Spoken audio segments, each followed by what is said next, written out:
Oke teman-teman, Assalamualaikum warahmatullahi wabarakatuh. Di konten kali ini saya akan menceritakan kisah yang dialami oleh keluarga Ibu Yani dan Bapak Hengki yang bisa dibilang ini menjadi salah satu kisah yang saya sendiri pun masih bingung bagaimana hal semacam ini bisa terjadi. Saya mendapat kisah ini sekitar 2 hari yang lalu saat salah satu teman saya yang mengabari saya kalau ada salah satu tetangganya mengalami kejadian yang misterius sekaligus menyedihkan karena mereka secara tiba-tiba kehilangan 3 anaknya di waktu yang bersamaan, yang bahkan setelah dilakukan pencarian oleh berbagai pihak tidak ada sama sekali petunjuk soal kemana hilangnya putranya ini. Kejadian ini sebenarnya sudah sangat lama terjadi, tapi setelah puluhan tahun berlalu, hal ini masih sering menjadi perbincangan dari masyarakat sekitar karena sampai detik ini pun putra dan putri Ibu Yani masih belum bisa ditemukan keberadaannya. Alasan saya pribadi memilih cerita ini karena saya nggak pernah menyangka tempat atau perkampungan yang sering saya lewati saat saya menuju ke Kediri atau menuju ke Nganjuk ternyata menyimpan misteri semacam itu, dan ditambah lagi saat saya mendengar penuturan Bu Yani ternyata banyak fakta-fakta lain yang menurut saya mengerikan yang ternyata ada di tempat itu. Dan seperti biasa, nggak usah lama-lama, langsung saja kita mulai ceritanya.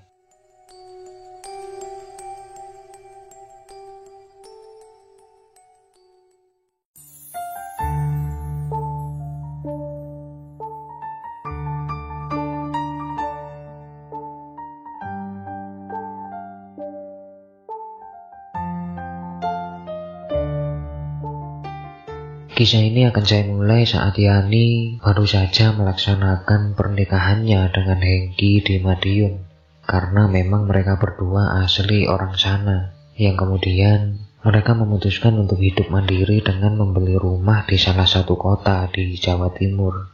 Mereka memang sengaja membeli rumah di daerah yang agak ke pelosok karena memang harganya jauh lebih murah dari rumah-rumah yang ada di perkotaan. Mereka sebelumnya sudah beberapa kali melihat rumah itu sebelum akhirnya memutuskan untuk membelinya sebagai tempat tinggal mereka setelah mereka menikah. Singkat cerita, mereka pun akhirnya berpindah dari Madiun ke rumah barunya itu untuk memulai kehidupan baru. Hengki yang saat itu masih bekerja sebagai salah satu pegawai BUMN di Madiun terpaksa untuk sementara PP dari rumahnya ke Madiun sampai menemukan pekerjaan baru yang dekat dari rumah barunya. Yang mungkin karena capek, lama-kelamaan Hengki akhirnya terpaksa 2-3 hari sekali pulang untuk menghemat biaya dan tenaga. Sementara Yani setelah beberapa waktu tinggal di sana, makin lama makin merasakan munculnya keanehan dari penduduk di sana karena rata-rata orangnya ini sangat pendiam dan hampir semua seperti sangat tertutup sekali gitu.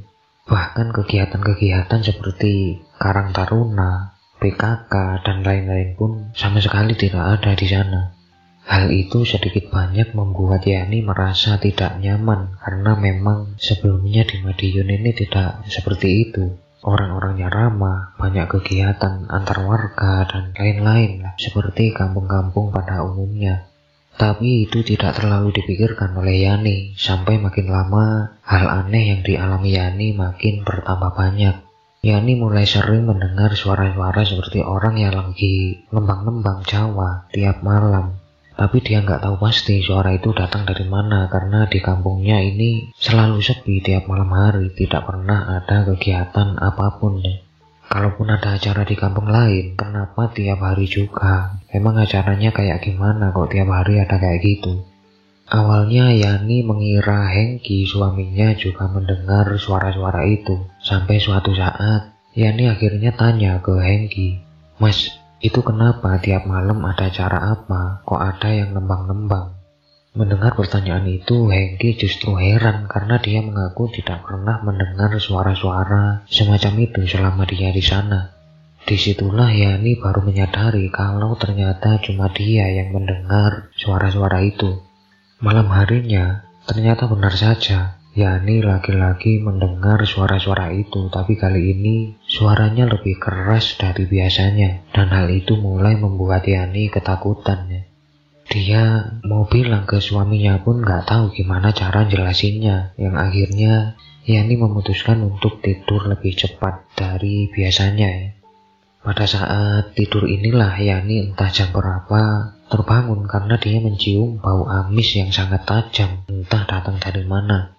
Dia pun bangun mau mencari tahu, tapi begitu dia menoleh ke arah Hengki, tahu-tahu Hengki yang sedang tidur di sampingnya berubah menjadi sosok pocong dengan muka hancur dan matanya melotot. Sontak Yani teriak-teriak ketakutan sampai dia pingsan.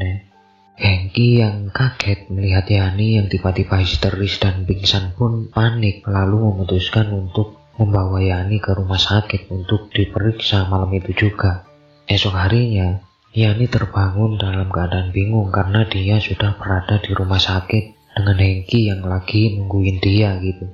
Yani pun akhirnya menceritakan apa yang dia alami semalam, yang tentu saja itu juga membuat Hengki kaget, tapi kemudian ketegangan mereka agak mencair ketika mereka mendapat kabar dari dokter yang merawat Yani kalau Yani ini ternyata positif hamil.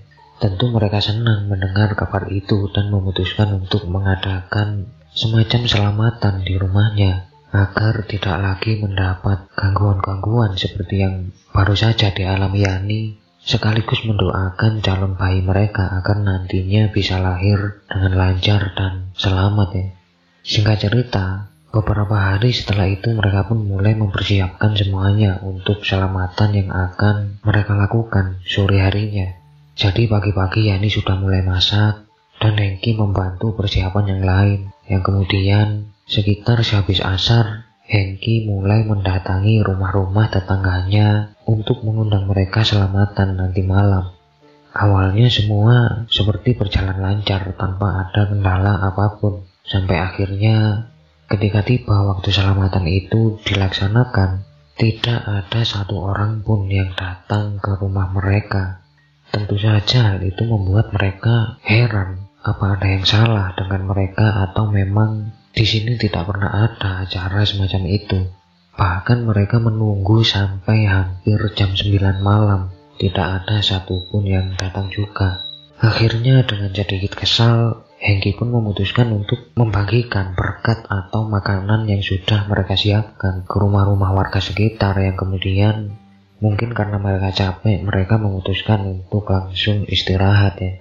Sejak kejadian itu mereka sebenarnya sudah nggak pernah mengalami hal-hal yang aneh lagi selama beberapa bulan sampai akhirnya Yani melahirkan sepasang putra dan putri kembar yang di sini kita sebut saja namanya Donna dan Doni. Kehidupan Yani bisa dibilang jauh lebih berwarna sejak kehadiran putra-putrinya ini. Tapi sebenarnya ada yang mengganjal di hati Yani dan Hengki karena putra-putrinya ini hampir setiap hari rewel dan sering sekali tiba-tiba menangis tanpa sebab. Yang makin lama tentu itu membuat mereka makin khawatir. Tapi anehnya, setiap mereka pulang ke Madiun, putra dan putrinya ini terkesan lebih tenang dan tidak pernah rewel sama sekali. Beberapa kali mereka coba memeriksakan anak-anak mereka mulai dari dokter, bahkan sampai orang pintar, tapi katanya putra-putri mereka ini baik-baik aja waktu dibawa ke sana. Sampai suatu hari, kejanggalan-kejanggalan lain mulai dialami lagi oleh Yani. Kejadian itu berawal dari saat tiba-tiba Yani mendengar banyak sekali suara teriakan-teriakan dari arah belakang rumahnya.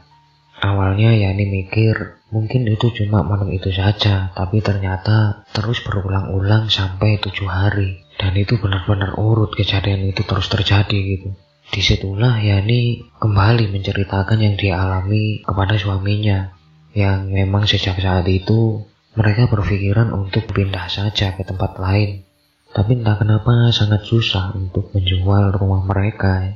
Beberapa kali Yani sempat memeriksa belakang rumahnya karena penasaran, tapi nggak ada yang aneh, hanya kebun singkong biasa milik salah satu warga. Tapi kenapa selalu ada suara-suara itu, dan dari mana datangnya?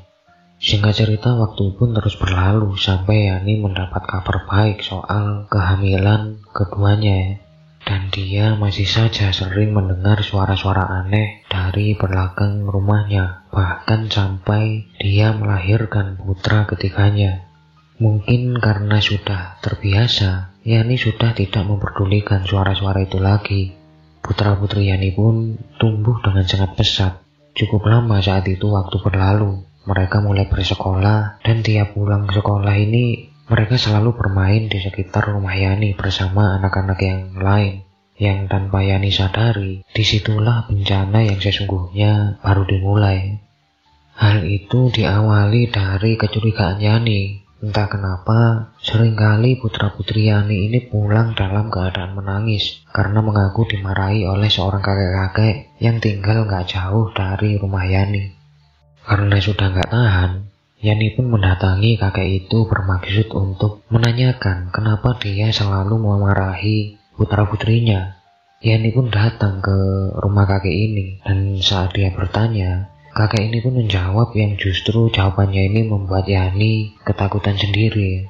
Jadi kakek ini bilang kalau putra-putri Yani ini terus saja bermain-main di belakang rumah mereka, putra-putrinya ini akan celaka karena sebenarnya area belakang rumah Yani ini dulunya adalah pemakaman yang dengan sengaja ditimbun oleh salah satu penduduk untuk dipergunakan sebagai lahan singkong. Tentu Yani syok dengan jawaban kakek itu karena seolah-olah itu menjawab semua teror yang dialami oleh Yani selama ini.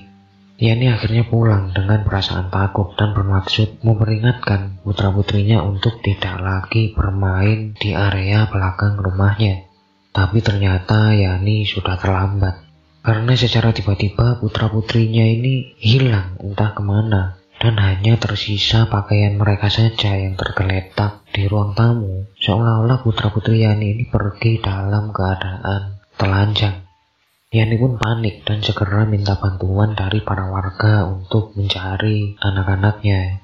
Pada saat itu selama 1 minggu Yani dibantu warga, suaminya, dan bahkan pihak berwenang mencari anak-anaknya, tapi masih belum bisa ditemukan. Pikiran Yani mulai kacau dan teror-teror lain mulai mendatangi Yani karena dia sering mendengar suara anak-anaknya seperti menangis dan minta tolong untuk diselamatkan gitu. Yang tentu itu menambah kepanikan dan kekhawatiran dari Yani ini. Sebenarnya anaknya ini kenapa? Kemana kok tiba-tiba hilang? Singkat cerita, pencarian pun terus dilakukan sampai berhari-hari dan berbulan-bulan.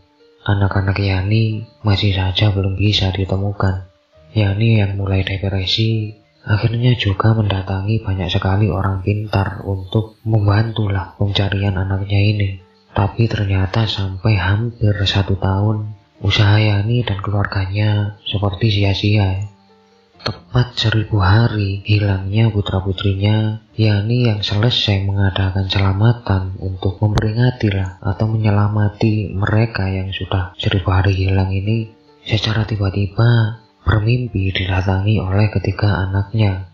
Dalam mimpinya itu, mereka bilang kalau mereka baik-baik saja dan gak pernah kemana-mana. Hanya saja, Yani memang tidak bisa melihat mereka. Yang kemudian, mereka bertiga hanya berpesan kalau Yani ingin bertemu dengan mereka, cukup Yani panggil saja nama mereka sebelum tidur, maka mereka akan datang dalam mimpinya. Yani pun coba membuktikan pesan dari putra-putrinya itu, dan ternyata benar saja. Setiap Yani kangen dengan mereka, Yani pun memanggil-manggil nama mereka sebelum tidur, dan mereka akan selalu datang dalam mimpi Yani. Tapi ketika Yani tanya ke mereka apa yang terjadi dengan mereka, mereka ini cuma diam seperti tidak mau menjawab. Dan ibu Yani ini mengaku sampai detik ini pun dia masih bisa ketemu dengan mereka meski cuma dalam mimpi, walau sebenarnya dia nggak pernah tahu apa yang terjadi atau mereka alami. Dan beliau berharap tidak ada lagi ibu-ibu lain yang akan mengalami seperti yang beliau alami ini, karena itu sangat menyiksa mental dan batin ibu Yani ini. Ya jujur aja, waktu saya mendengar penuturan dari Ibu Yani dan suaminya ini, memang di situ ada beberapa warga yang ikut bertamu lah dan memberikan kesaksian mereka sendiri soal apa yang terjadi gitu. Tapi saya masih aja bertanya-tanya gitu, ini gimana kok hal kayak gini ini bisa terjadi gitu. Alasannya kenapa, atau apakah Ibu Yani melakukan kesalahan atau gimana? Karena saya percaya apapun yang terjadi itu pasti ada sebabnya gitu. Dan sebabnya ini yang masih belum bisa saya temukan di cerita dari Ibu Yani ini. Tapi terima kasih untuk Ibu Yani, sekeluarga, dan beberapa warga yang membantu, yang sudah mau membagikan pengalaman pahit yang beliau alami. Semoga putra-putri Ibu Yani bisa tenang dan bahagia dimanapun mereka berada. Sampai ketemu di cerita-cerita selanjutnya. Tetap sehat dan salam Rahayu.